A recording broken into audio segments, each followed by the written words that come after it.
by the world leaders. Keep my crowds loud inside a beast, I deserve it all. More money, more power, more freedom, everything heaven allowed us. I deserve it all. I deserve it all. I deserve it all.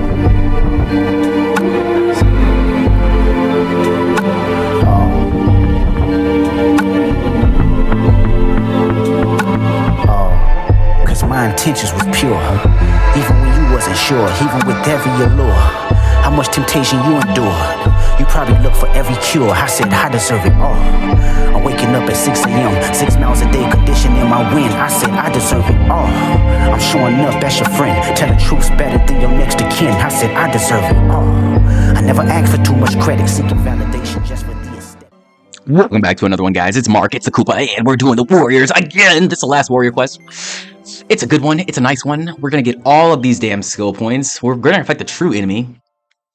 We're going to fight the only way we know how. Today I'm discussing the best battle tactic that you could ever use in any situation, especially this internet bullshit. The greatest battle tactic. And you know what? For some reason, I'm not even going to say like for some reason. I know exactly why. But most people don't use it. Most people don't use this tactic because of the pride. Well, because of a plethora of reasons, but we'll get into that. Let me just stop clickbaiting your ass. I mean, you've probably already seen it in the title, but what we're talking about today is the power of silence. Of shutting the fuck up and not reacting to the bullshit. Because if we boil down a lot of the attacks that come to us in our life, are just looking for our reaction. Unless someone is, honestly, even so, if someone puts a gun to your face and says, give me your money, they want you to guess what? They want you to react and do something to give them your money. But the thing is, guys, crashing out is never necessary. This is why people say pride is the worst sin ever. Because it can literally destroy everything you've made. It makes that little word in your mind makes you say, I deserve this. This is mine. I've earned this. And in reality, we haven't earned shit. You know? We don't deserve shit. You don't deserve to, have them learn and teach them a lesson. You don't deserve to have your name cleared. You don't deserve any of that. When someone attacks you, when someone violently apprehends you, basically they're looking for you, my friend, to destroy yourself. They're not looking to actually destroy you most of the time. And that's what happens. People don't even realize it. They don't even intellectualize it, especially when they're in it. When it's like someone puts something out and it may not even be malicious. It may not even be out to attack, but it's the way they see it. It's the way they perceive it and conceptualize what's coming at them. They feel the need to fight back or respond. When in reality, your best response to something like that is to just not say anything. Let it play out. I'll give you guys a few examples of this. First one's going to be a practical work example. So this actually happened. This is some crazy shit. One of my managers at work is having a conversation with this lady, being a little bit rambunctious about her first time. Because, there's discounts that you can do for your first time at this store. Get a couple bonuses and whatnot. And essentially, the discussion with this first-time customer was trying to save them money by having them buy it a different way. I'm not going to get into the details because it really doesn't matter too much in the grand scheme of things, right?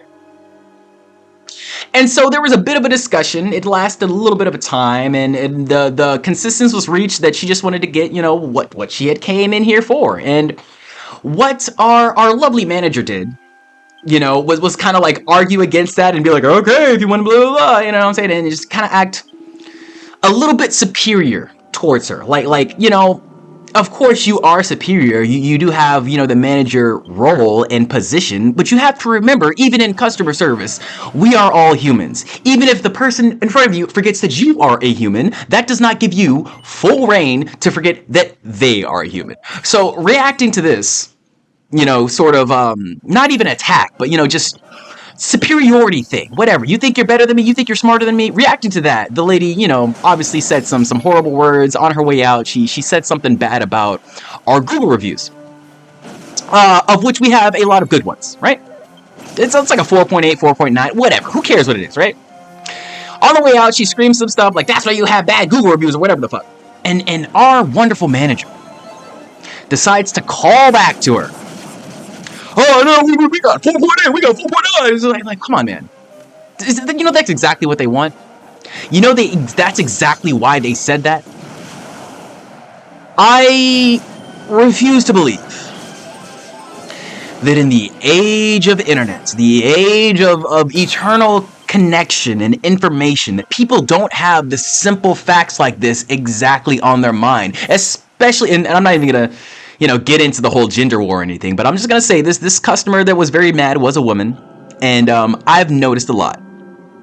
I'm not gonna say this is a full, you know, across the board thing, but when it comes to the truth, women are way more acceptable of bending it to get a reaction from someone, to sort of put themselves above someone. Let me just bend the truth a little bit, put this guy down a peg because he needs to be shown a lesson, essentially, is what a lot of women think.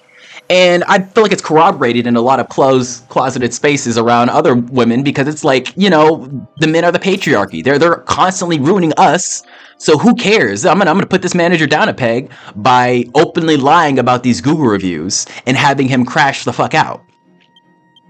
And small things like this, like, you don't even have to say anything to her. Once she starts being mean to you and says, I just want to get what I wanted, the conversation is over. Especially if you are a good customer service worker.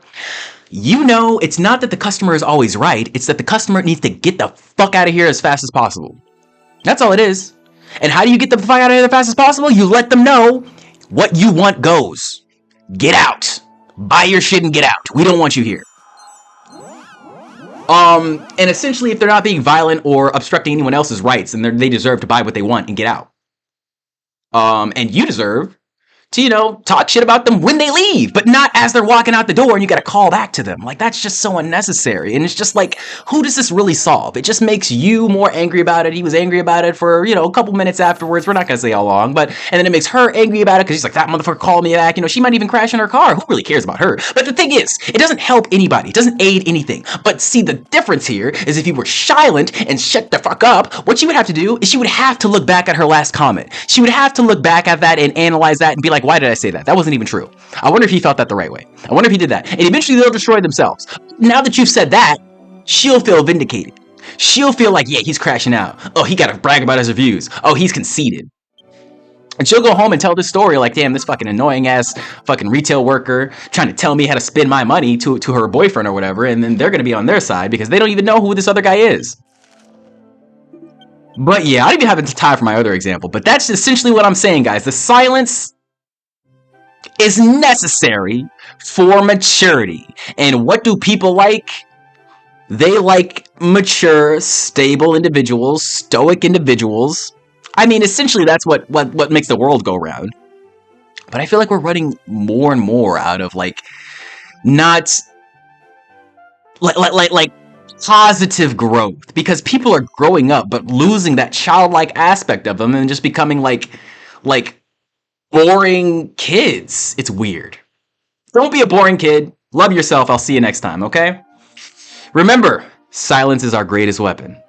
We are now full-fledged warriors! Warriors of light, warriors of hate, and warriors of love. Speaking of love, I love you guys. Like this video, and once again, subscribe, and I will see you next time, okay? Be good, guys.